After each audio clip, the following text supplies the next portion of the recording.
Greetings and welcome to the Now Testament. We are here to focus on implementing the principles of the Most High in our lives each and every day so that we may have our testimonies, our testament in our time. We are thankful that you are able to join us today. So, how our thoughts have the ability to shape and influence our lives, and this is something we are eager to explore together. So feel free to comment as you listen. Today our topic is the mind. We are what we think. Our thought life has molded and crafted us into who we are as individuals. All our decisions, actions, attitude, deportment, likes and dislikes, whether good or bad, are the things that make us into the people we are, and these all spring out of the mind. Therefore, the person I am today is a product of my inner thoughts. According to Proverbs 23 verse 7, as a man thinks in his heart, so is he. But what is responsible for the way I think? How did all this programming and conditioning come about? And what part did I play in creating the thought life that is now affecting my every move and has made me into the person I am today? It is no one experience. It is the culmination of all the experiences and influences in life, starting from conception and the environment in which we were grown, the influences of our parental background, the educational system, the books we read, the television programs we enjoy watching, our religious persuasion, our peers, friends, and other social groups. These influences have conditioned us and has caused us to develop convictions, opinions, ideas, and a belief system, which adversely affect our decisions, actions, attitude, our likes and dislikes, and our overall deportment and mannerism. The language we speak and the way we speak it, the music we enjoy, even our desire for the food we delight in, were not inborn. Our values, parts of our personality, and our character were not innate, but rather acquired through the cultural context in which we were grown. We must note that the influences of life that have all helped to mold us into who we are today are from the world system, a system that is governed by Satan himself.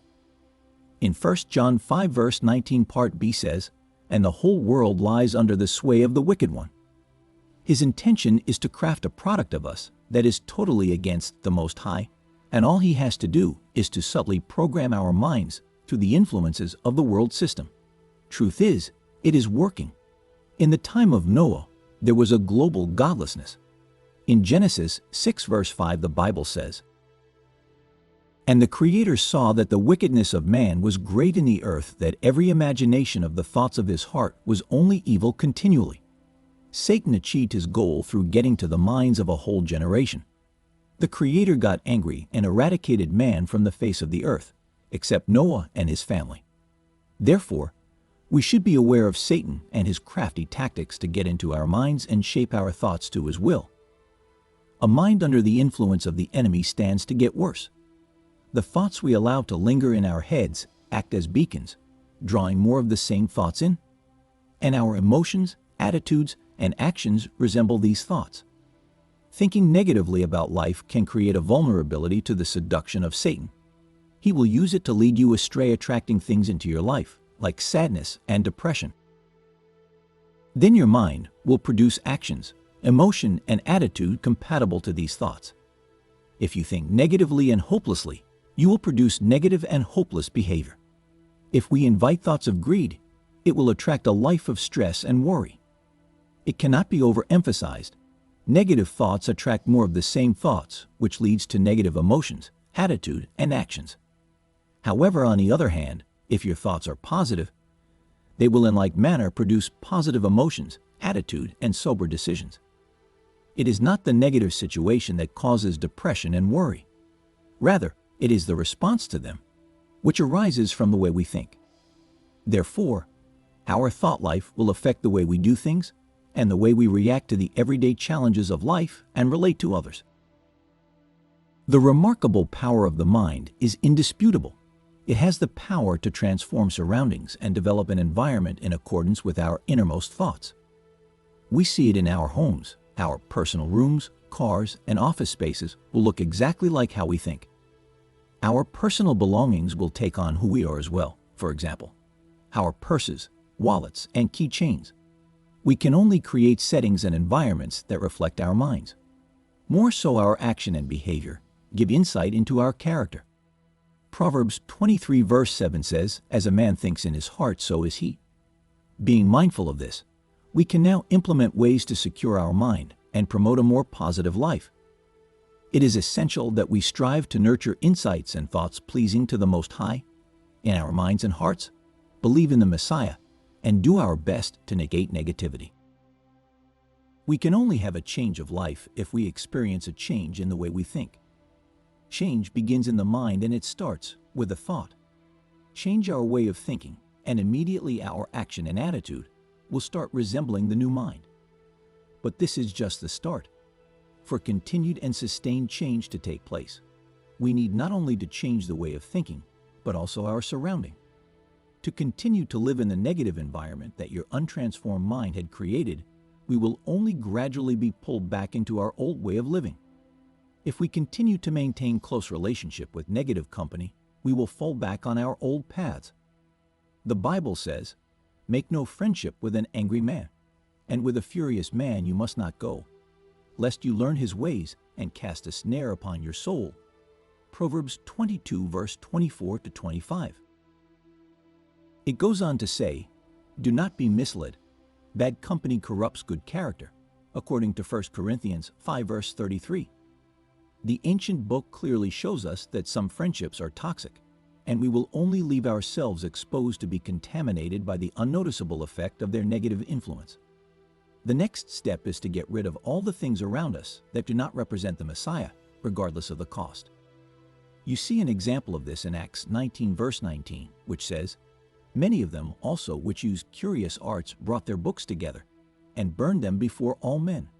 And they counted the price of them, and found it 50,000 pieces of silver." According to Genesis 35, Jacob, when he came to the point of spiritual renewal, said to his family and to all who were with him, "Get rid of the things that are unlike the Creator.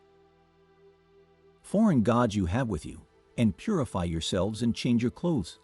So they gave Jacob all the foreign gods they had and the rings in their ears, and Jacob buried them under the oak at Shechem. In his quest for spiritual renewal, he buried all the things and paraphernalia that were associated with the beliefs of the heathens. Like Jacob, if we want to take on the mind of the Most High, if we are seriously determined to experience spiritual renewal, we must be dedicated to purifying our minds as well as our surroundings, getting rid of anything that would grieve the Creator. We can break the chains so as not to revert to our old behavior and influences. We must be vigorous in our pursuit of holiness. We must be willing to get rid of anything that represents the kingdom of Satan, including books, clothing, and paintings, etc. We must also feed our minds with the truth. This cannot be overemphasized. This is the part that helps us rebuild our minds into something that is positive and more like the Messiah. This is where we get our deliverance. The Bible instructs us in Philippians 4, verse 8 to 9, "Whatsoever things are true, whatsoever things are honest, whatsoever things are just, whatsoever things are pure, whatsoever things are lovely, whatsoever things are of good report. If there be any virtue, and if there be any praise, think on these things." This confirms how much we have to take an active role in controlling what we think. As we conclude, remember to comment. We would love to hear your thoughts on this discussion. So hence, the mind indeed is the controlling center of our very being through our thought processes. Therefore, it is important that we pay very serious attention to our thought life.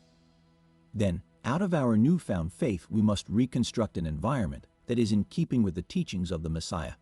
Bond with others of like faith, who will support the attitude and values we now seek to live by, and pour the teaching of the Messiah in our mind. Be assured that the enemy will never give up. He will always seek to attack our mind directly and indirectly. Paul here instructs us to take authority by casting down imaginations and every high thing that exalts itself against the knowledge of God, and bringing into captivity every thought to the obedience of Christ, according to 2 Corinthians 10 verse 5. It is therefore our responsibility to ensure through the help of the Most High that the devil not be given any space in our mind to carry out his deceptive plans. As you go, remember this psalm, Psalm 19 verse 14. "Let the words of my mouth and the meditation of my heart be acceptable in your sight, O Lord, my strength and my Redeemer. As you go today, lead confidently, trusting in the Lord. May you be blessed and ministered to as you have joined us again for another insightful video. Don't forget to subscribe, like, and share our channel. I invite you to scroll through our channel for more messages of faith and strength. Have a blessed day